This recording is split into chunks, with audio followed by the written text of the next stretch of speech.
time, memory, dreams, guilt, chaos. Themes used in the films made by Christopher Nolan. In this video, we rank the films of Christopher Nolan. We're not the first to do this, but we decided to go about things a little differently. We looked at the actual filmmaking, both the art and the craft. So when you strip away all of the ambient noise, which is the best Christopher Nolan film?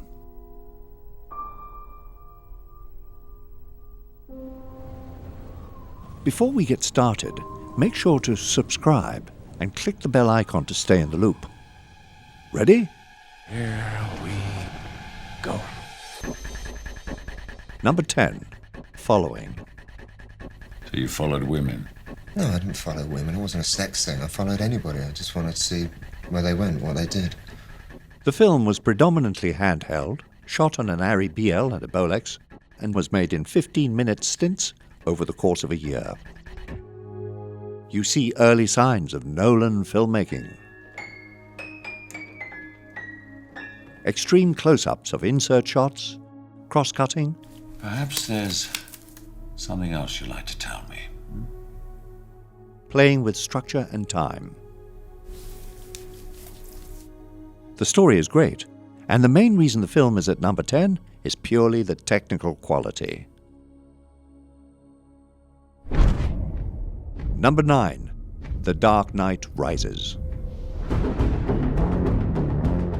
The first two films in Nolan's Batman trilogy were definitely cinematic achievements. But you get the distinct feeling that this third film was highly compromised. There are some amazing scenes, including a mid-air hijacking. But one of the reasons we think this film fell a little flat, it had too many plot holes. Jesus, Blake.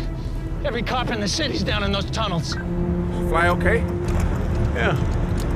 Even without the autopilot, thanks. And the ending of the film were not what viewers expected from Nolan. Number 8. Interstellar. Interstellar has some of the greatest scenes set in outer space. Watching Matthew McConaughey slip through a black hole are some of the great moments in the film.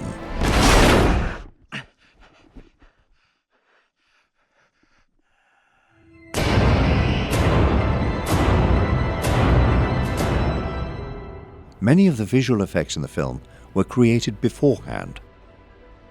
This allowed actors to react to their surroundings without the use of a green screen. But Interstellar falls short, partly due to the same mistake many science fiction and horror films seem to make. They explain too much. Murphy's Law doesn't mean that something bad will happen. What it means is that whatever can happen will happen. They constructed this three-dimensional space inside their five-dimensional reality to allow you to understand it. Hell, that ain't working. There is a chance Interstellar would be higher on this list if it simply had 30% less dialogue. Number 7. Inception. Inception has some of the best Nolan moments.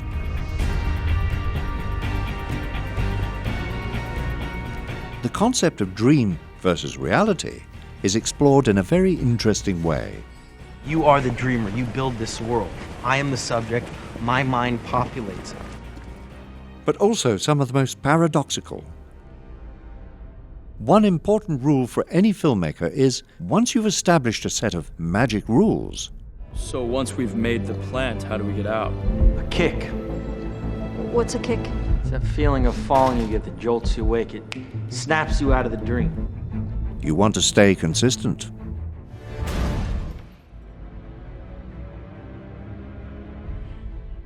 This film seems to struggle with its own rules quite a bit, and then tries to write itself out of plot holes. Hordes of faceless enemies become boring after a while, though there are some amazing moments in Inception. Number 6. Batman Begins. It's the origin story Marvel and DC films have been chasing for a while. The more human approach is exactly what many superheroes need. Bruce Wayne is a truly flawed person. He is haunted by his guilt. Do you still feel responsible for your parents' death? My anger outweighs my guilt.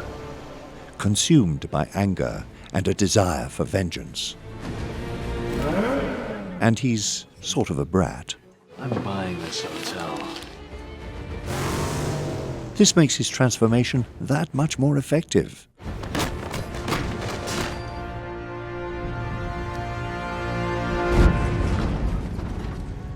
Number 5. Insomnia. Insomnia is one of the most haunting detective films of all time. The reason? Al Pacino's protagonist is truly flawed, one who is haunted by his deeds. Man down! But still has a job to do. There is a great personal relationship between the hero and the villain, played by Robin Williams. And with that relationship is a fine line. Killing that girl made you feel special, but you're not. What did you see through the fog? I saw pretty clearly, didn't I? I saw you take aim. Come on, forget it, fast. Shoot your partner in the chest. Oh, wow. He is compromised, and because of this, the entire film gains a layer of constant suspense and drama.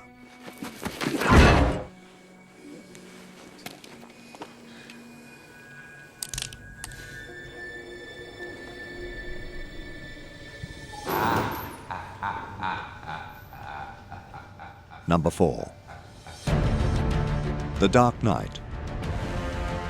The Dark Knight has some truly unforgettable moments, and some of the best performances in a superhero film. Let's put a smile on that face. Heath Ledger as the Joker may go down as one of the greatest villains of all time. Nolan did an incredible job of bringing him to life. You see, this is how crazy Batman's made Gotham. The film is all about chaos and the battle. Upset the established order, and everything becomes chaos. And how destruction will inevitably take place when an unstoppable force meets an immovable object. Number 3. Dunkirk. A fantastic visual achievement that does something many of his other films do not. It shows rather than tells. Less is more, as they say. The script was only 76 pages. Dunkirk is one of the most authentic and suspenseful films ever crafted, and it puts us in the shoes of the soldiers on Dunkirk Beach.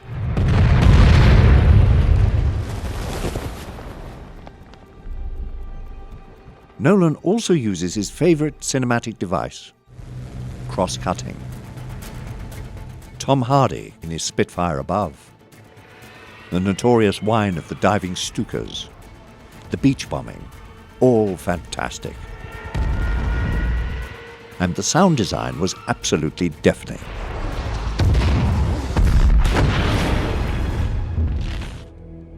Just like a real war. Number 2. Memento. Memento changed cinema forever and shaped Nolan's storytelling style. The film took full advantage of the medium in a way we had never seen before.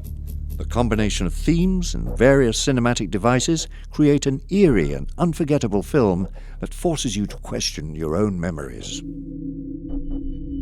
And you can see the early stages of his signature storytelling techniques. Let 20! Time jumps, inserts, Dutch angles and convergent story structure, like a pair of cymbals crashing into each other. The way Nolan shot and cut the film together shows us the pinnacle of intentional filmmaking. Number 1. The Prestige. The Prestige is one of the cinema's greatest modern films, and it's because Nolan analyzed what he had accomplished with Memento and took it a step further. The theme is so intertwined with the subject matter, the world of magicians. He found a thematic metaphor, the structure of a magic trick, and built his story upon it. He's a no-talent magician, and they're calling him the bloody best in England. Why? This is the most important point to take away from Nolan's filmmaking. They flatter you with all those chains, Alfred. When don't they know you can't escape without your little rubber ball? The film is about magicians, but is also itself a magic trick. Are you watching closely?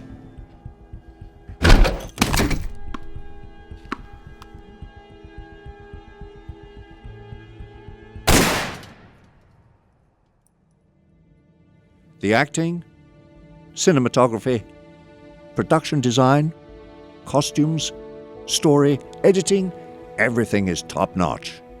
Rent the film, pop some corn, turn down the lights, and enjoy the best Nolan film to date. We understand this list is subjective, and we probably didn't change your mind. Or did we?